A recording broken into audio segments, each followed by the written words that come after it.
Hello everyone. Today we are on another adventure as we creep towards September, the creepy times of the year. We are looking for more interesting things, and one of the videos I did two different times, once about 8 years ago, another time about 7 years ago, was Helltown. Boston Mills Township, Helltown. It was one of the most popular videos that I ever did. So I wanted to go back today with two objectives, both fact and folklore. Right now we are finishing up charging at a supercharger here in New Philadelphia, Ohio. And I got myself a hot, non-caffeinated beverage to drink. I'm here with Court. Hi. And the last time, what are you having? I got a tea half and half with lemonade. The last time we did this, Court was probably 7 years old.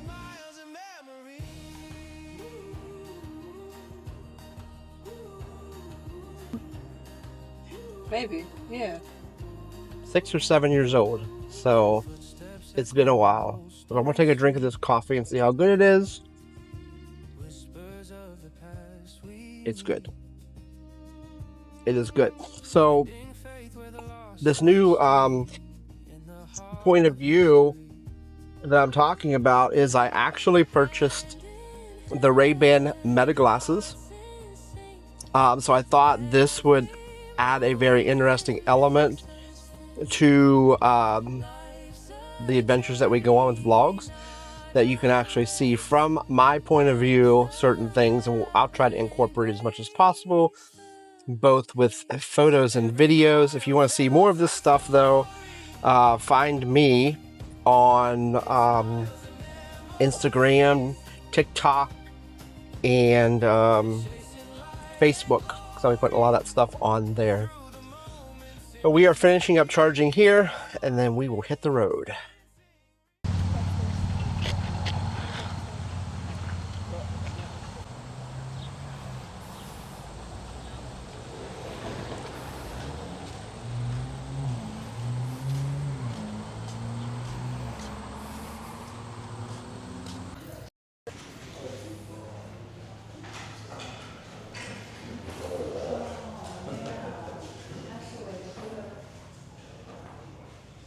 Well, we officially made it here to Boston Mills. And just a little bit about it, right here at Boston Mills Visitor Center, we're right alongside the Riverview Road. This little stop is part of the Cuyahoga Valley National Park. On the surface, it looks peaceful, but for decades, locals and thrill seekers have whispered another name, Helltown. Okay, Court said that he wants to go over there under that little bridge. Right there. Where the trolls live, you know? And I'm like, you mean you want to go over there and be where the trolls are? And he goes, the trolls? I don't think he don't believe in trolls. trolls. If there's little troll trails or not, we're going to find a way to go down there. Why? That's like a destination spot for like Mothman, you know? That's just like a come to me. I like draw in cryptids for a living, you know? We're way too far away from Point Pleasant. You never know.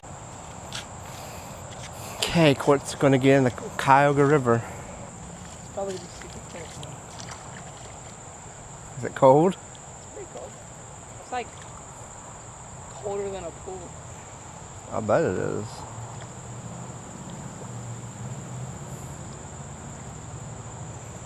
He wanted to put his feet in the Helltown water, where cryptids and ghouly things swim at night. It gets colder down here. And they eat the fish that flow downstream with 3 heads and 2 What? mouths. I think you're just talking about a monster you want to create in a book. All the mutant stuff. My shorts up. Yeah, I could pull my shorts up. okay. How deep? That's not very... You've taken like 4 steps and you're already that deep.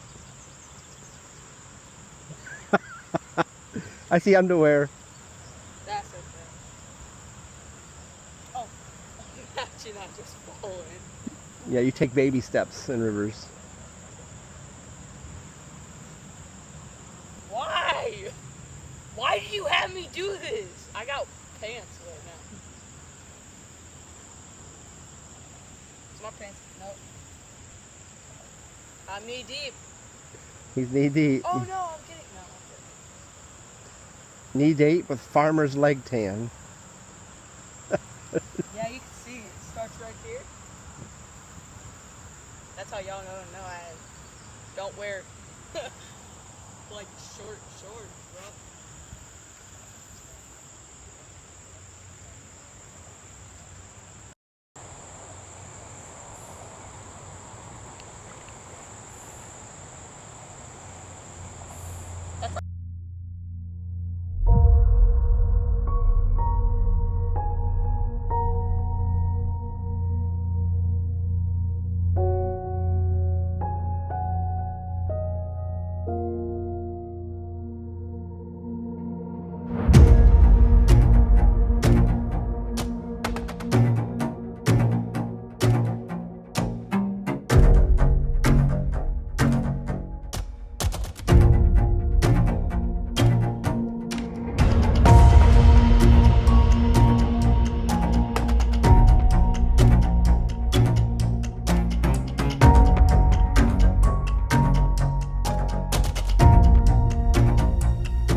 So, this church is often the center of every Helltown rumor.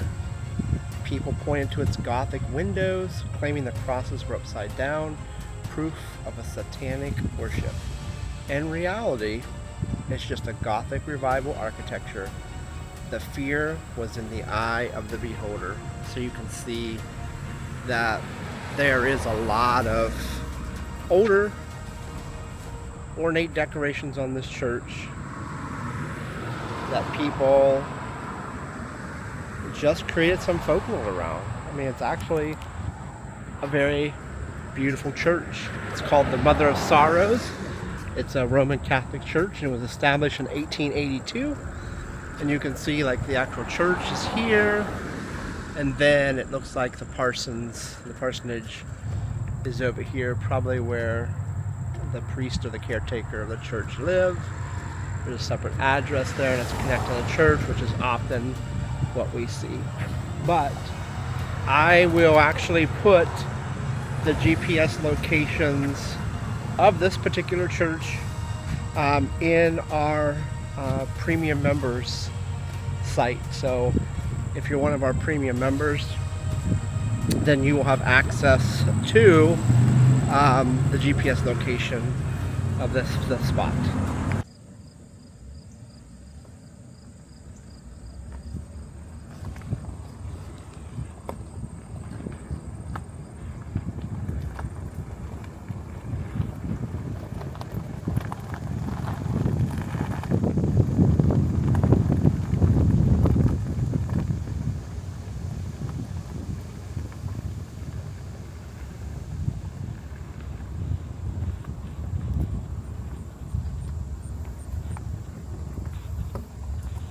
Okay guys, so this is Boston Cemetery. It's tucked away at the end of Main Street up here.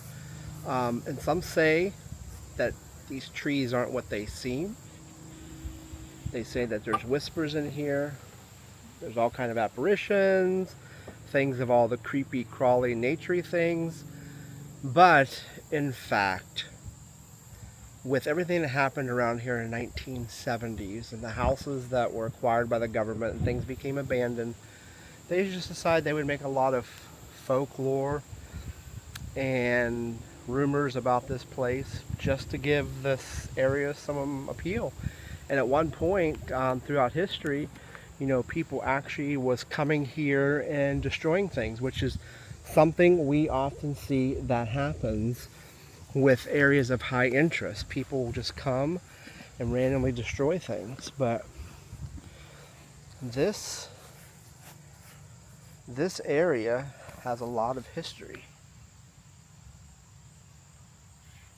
mean, a lot of the tombstones, you still can't even read anymore what they would say, because we are going back to the I mean, some of this stuff goes back to 1840s.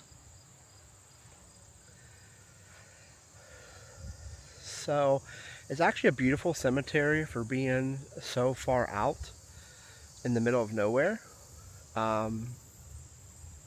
It's really pretty out here. It's actually better taken care of than some of the mainstream cemeteries that I've seen around our areas. Anyway, I just wanted to put this to rest, if you will. That there's been so much, and even me over the past 8-10 years, I've always been very interested in what happened in this area, because there are some weird stuff that does happen in areas, but I think this was just a result of what happened when there was eminent domain took place here.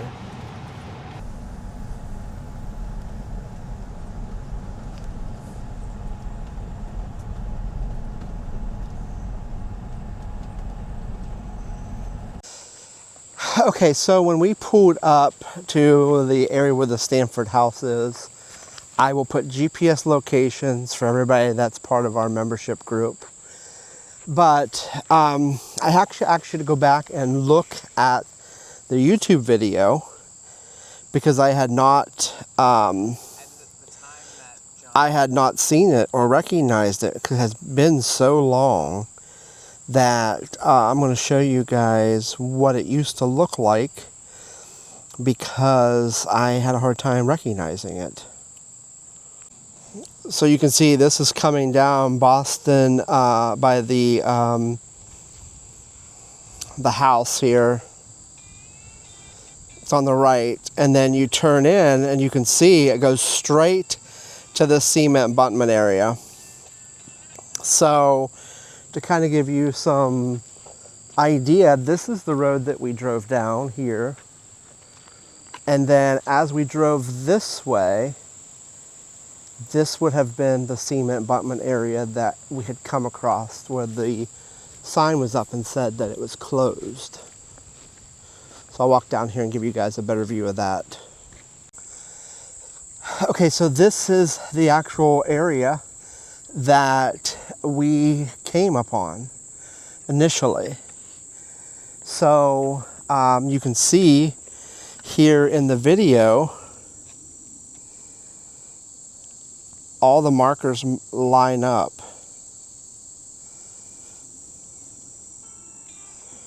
Hey guys, how are you today? And if you look behind me on this, it's this area here.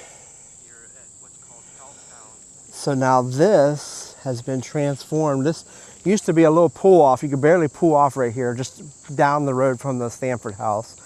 There was this little tiny pull off. And then this was all woods here. All this was woods. There's now a sign here that says do not enter.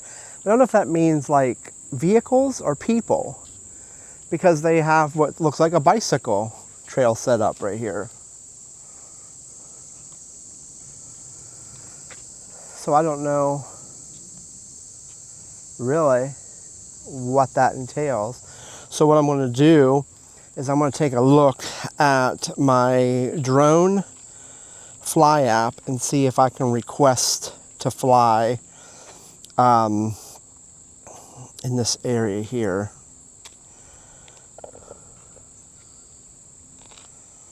Okay, so it appears that we can no longer walk that way at all. And then also I just checked my flight map for drone flights. And from 8 years ago, the whole drone thing has changed. It's completely out of control as far as I'm concerned. There's been so many restrictions put on it, but basically the National Park Services has issued a no-flight zone over Cuyahoga National Park. So I can't even anymore send my drone up and request flight time here, because it's in the NPS service. So So I'm gonna look and see if we can find a trailhead that might take us back that way somewhere. We'll check and see. Okay, so we decided we're actually walking up the Stamford Road because Court said when we pulled in, he had saw a bike go up here. And it makes sense that the way this looks to me is like in our parks, you have a thing in the middle showing no vehicles, but bikes and pedestrians on either side can walk it. And also this trail actually meets the up by Brandywine Falls, so we are just going to walk it until somebody says don't walk it. So this road has pretty much stayed the same. The last time we were up here though, there was last time I was up here there was water that had covered both sides of this road. Murky water, but this seems like at one point they allowed you to go across this bridge, because I read a lot of the things online. It seems like they allowed you to go across the rickety bridge, but I don't think this is a rickety bridge. This looks like a rather modern little bridge, but road, and I had to kind of walk through mud. I will put links to the other two videos I did in the description below, so if you guys want to go back and check those out maybe first before watching this one, so you can kind of see, then come back and compare it with what we currently have. But here on the left hand side, this area here is where I had taken a picture of the abandoned house, and to the right of the abandoned house is where it said National Park Services. It was abandoned, not to trespass.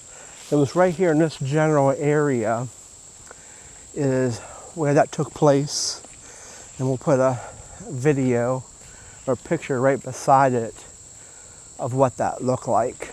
But it was right here in this area is where that happened. Of course, time has slowly eaten away all of this wonderful driveways and scenes, and only thing that's left now is just overgrown weeds and brush.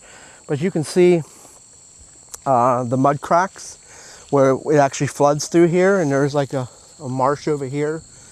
But you can see that this lays in water and mud, and then it cracks over time. It's very surreal. 'Cause it was 8 years ago that I was here. I was just 40 years old. Now I'm 48 years old. So, and I'm gray now. I wasn't gray back then. What a turn of events. Time is not nice to us. Nice to you. It's not nice. Oh, Time, you can see some up here. it's very mean. Some water up here.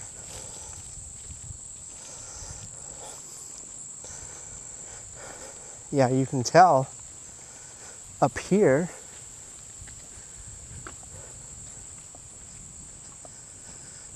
Oh yeah, so this is conservation area. But we're not walking in the conservation areas.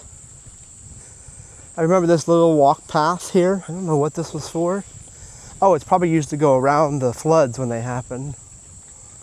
Probably. Because it probably comes out of the mud. Yep.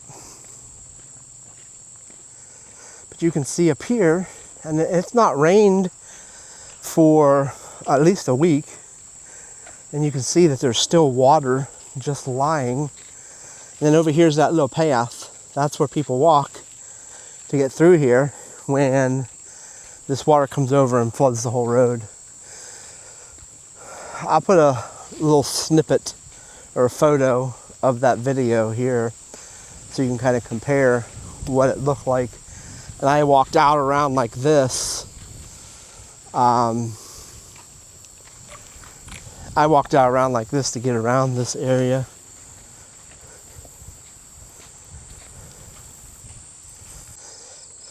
Okay, we are approaching up here on the left-hand side where the red barn used to be. You'll see a lot of videos on YouTube. You can search for them. But there was a red barn that set off here. It was abandoned, very dangerous, but people would still go into it. But that red barn sat right here off the left-hand side. And let's see if it's still there or did they tear it down? Well, it appears that they tore it down. It sat right there, right back over there. So we walked back to it and you can see it. And now they put like this water pump station in. It's amazing how much stuff has changed here over the years. 7 years since I did the last document of this. Now we have come to Brandywine and did some walking. But not much. Now I huffed and puffed coming up these hills 8 years ago when I was probably 40 pounds lighter and 8 years younger. So we're going to see how bad I feel when I get up here.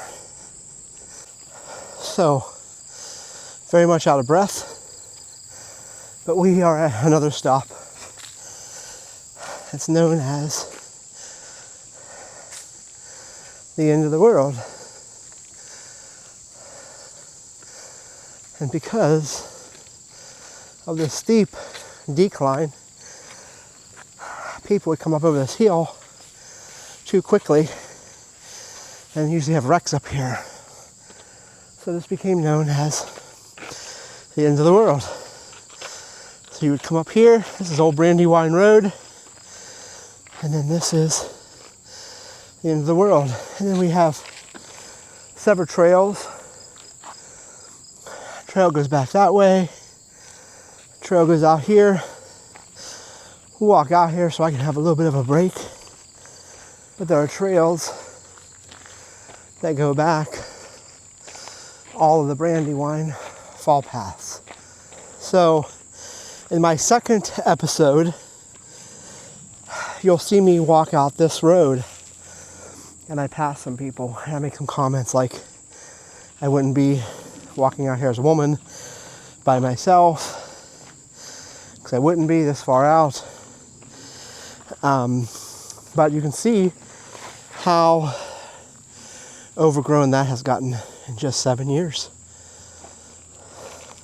So just a little bit about this. This obviously nicknamed the end of the world. They say if you drive to it and the pavement drops to nothing, or you'll run into a cult hiding in the woods. Today, barricades mark the road near Stafford House, which we crossed, and for good reason. It's dangerously steep and unstable. And the only thing that's waiting for you is gravity. So what I'm going to do is I'm actually going to walk down this way, just a little ways, but you can see here that there's a sign that says Brandywine Falls is this way. And this turns into a gravel road. So at nighttime, if you were trucking through this way on a bike, or if you were trucking through this way in a car, which would be impossible unless you went around the barricade somehow, you could very easily come up over this steep hill, lose control, and end up anywhere down through here. Because the road, which you'll see, turns into nothing and narrows, and I think it actually turns into a gravel path, or at least it used to. So as you guys can see here, this gets very narrow, and then the cement actually starts to disappear, and gravel from the underlayment of the blacktop road that went through here is showing. So that's how this became known as the end of the world. I don't know if you can see this or not, but it's kind of hard to see. It's deceptive in photos and in video, but I don't know if you can see how steep that actually drops off coming this way. And actually the other way too, but you're more likely to have people come from Stafford House this way than people from Brandywine this way because of road conditions outside of a bicycle. Okay guys, so during the first time I came out here, I had Court do the ending of a scene which actually became part of our regular intros, but that scene was right up here, so we're going to have him recreate that scene 8 years later. I'll try my hardest. So a lot has changed, but where we had him stop, he's going to stop about right there. Actually, you know what, Court, come forward more. You'll probably end up stopping like right here.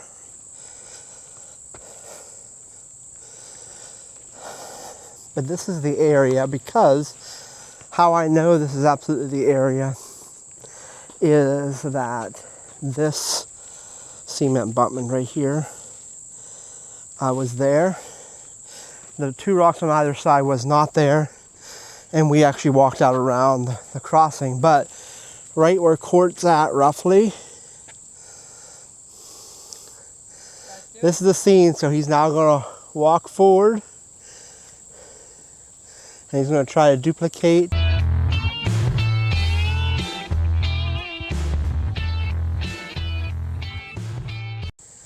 Okay. I'm a paid actor now. No. We'll see how that looks when we start putting the video together. Okay, so our next dump is I think it's the Krejci Dump. But anyway, this area over here is known as the Krejci Dump. And I mean, it looks like just like a quiet hillside, but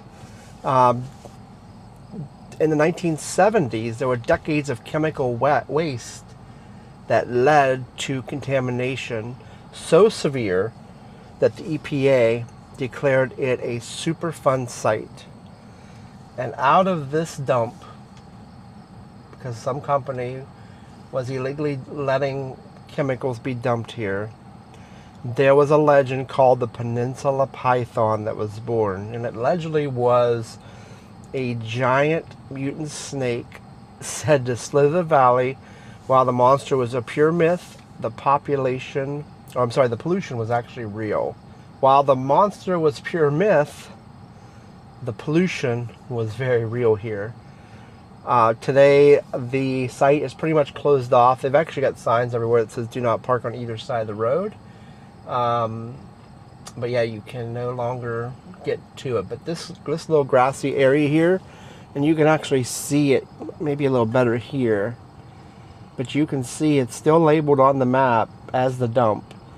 And this whole area through here is where they would dump. And of course you can see how close we are to Brandywine Falls and the Conservancy. So it's very easy for all this stuff to have become polluted here, which is really what ultimately caused all the people, the residents, to be pushed out. They made them get out because Court's bored with my stories over here.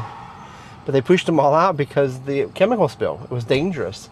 So all these legends that surround this area came from the true chemical spill right here at this Krejci Dump.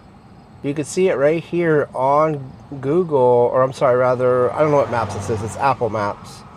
But you can actually see the Krejci Superfund site, South Unit. So there may have been other areas that was dumped.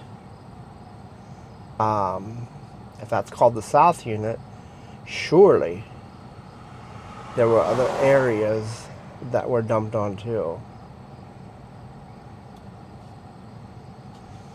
So it's crazy, but there it is.